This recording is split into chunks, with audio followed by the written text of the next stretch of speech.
from the Swisscast Network.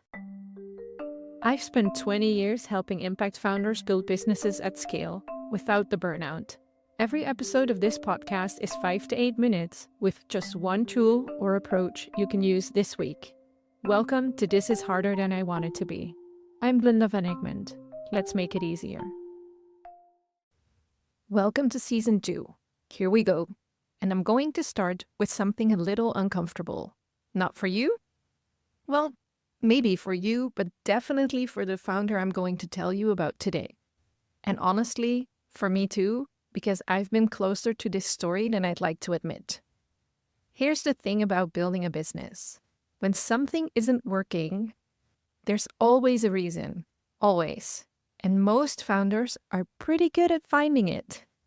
The market may have shifted, the team dropped the ball, the timing was off, the tool wasn't right, the economy, the algorithm, the client who wouldn't commit.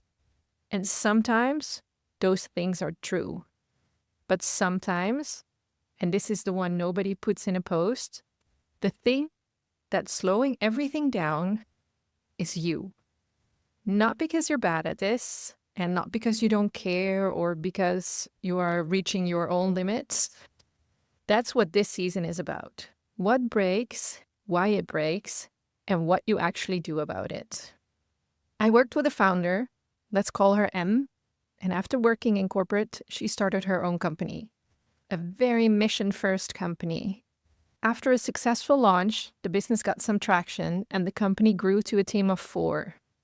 But it felt like they were running in quicksand. Or in other words, everything was slow and was costing huge amounts of energy. When we started working together, I asked her to walk me through a normal week. And what came out was this picture of someone who was everywhere. From partnerships to website copy, from certification to shipping, talking to anyone and everyone, and jumping in everywhere, fixing things that went wrong. And because there was no system to stop stuff from breaking in the first place, she had to be. She told me she was completely worn out, also a bit hurt and distrustful after people failed her in the past. But most of all, she didn't have time to train someone new. And I believed her because she genuinely didn't. Her calendar was a disaster, just like her CRM and her bookkeeping, by the way. To her, it felt faster to just do it herself. And so the loop kept going, and the team kept waiting, and the business stopped growing. She thought she was holding the business together, but actually, she was holding it back. And when I said that to her, gently, there was this pause. And then she said, I think I knew that. I just didn't want to look at it.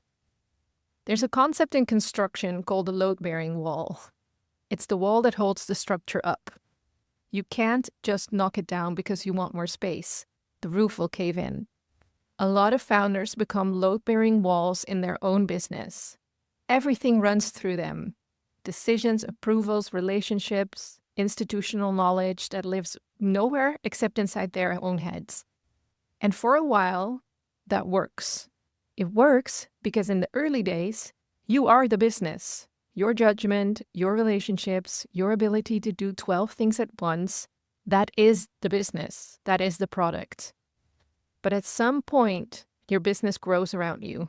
You are building extensions and new floors, and you're still load-bearing.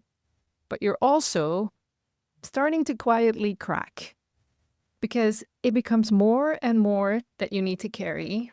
And you can't be sick. You can't take a week off. You can't promote someone without losing capacity. And you can't hire someone without them becoming dependent on you before they've even started. The real mindfuck of all of this? It doesn't feel like failure. It feels like competence. You're busy, you're useful, you're solving problems. Burnout in this version doesn't look like crying in the shower. It looks like being indispensable. It looks like a full inbox and a full calendar and a voice in the back of your head that something is wrong that you don't have time to investigate. Our founder in the beginning was still load-bearing in all the places she was 2 years ago, and the building around her needed support in different places. The shift isn't about working less. It's about asking, which part of this do only I need to do? And being honest when the answer is fewer than I think. I share ideas and tools, work in progress, and brainwaves on LinkedIn that don't make it into episodes. If you want to follow along and connect with other impact founders dealing with the same chaos, find me at Linda Van Egmond on LinkedIn. Send me a message. Tell me what you're working on right now. I'd love to hear from you. The first step to figure out how to solve the situation is knowing what the problem is. There are 4 possible causes. You'll know which one is yours when you hear it. The first one is delegation. Do you feel like you're the only one that can solve problems in your business? That every decision, every roadblock, every question lands on your plate? If your team can't move without your input, that's not a team problem. That's a delegation problem. The fix is getting clear on who owns what using 4 questions. Who's responsible for moving the task forward? Who makes the final decision? Who provides input? And who just needs to know the outcome? Then, this week, pick one task, hand it over, and trust your team to run with it. The second possible cause is data. Are you making decisions based on urgency and gut feeling rather than on facts? Running on instinct is fine in the early days, but at some point, flying blind just means you're reacting faster, not smarter. The fix is to pick 3 numbers that reflect both the health and the impact of your business. Something like revenue per client, team efficiency, and customer impact. Then block 30 minutes every week to look at trends and make informed decisions rather than just reacting to the problems.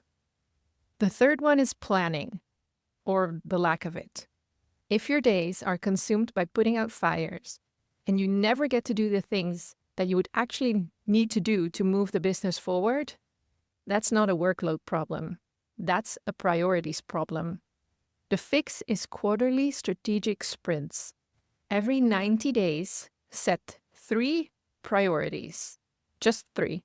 That will move the business forward. And then establish 1 hour a week for high-level strategic thinking. Like 1 hour without interruptions and no operational stuff. Just you and the big picture. The 4th obstacle is systems. If the business still runs on willpower, yours probably mostly, if things only work because you're holding them together, that's not a business. That is a super exhausting job.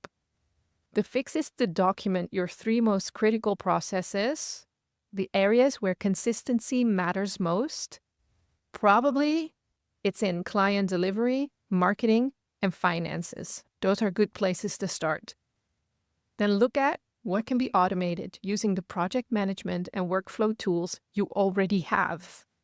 Most founders recognize themselves in at least 2 or 3 of these.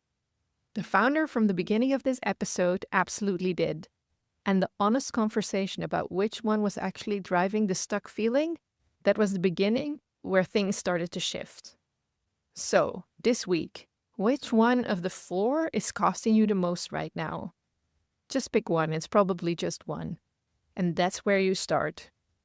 The reflection I want to leave you with this week is, where in your business are you the answer to a question that should have a different answer by now? Think about it. Not because you're doing something wrong, but because the business has grown and maybe you haven't fully grown with it into the next version of what being the leader actually means. This is what season 2 of This Is Harder Than I Want It to Be will be about. Each episode this season starts with a failure. Something that broke, something that didn't work, something a founder got wrong, including me, and then we get into what actually fixed it. No theory without a real story behind it. No advice without the mess that made it necessary.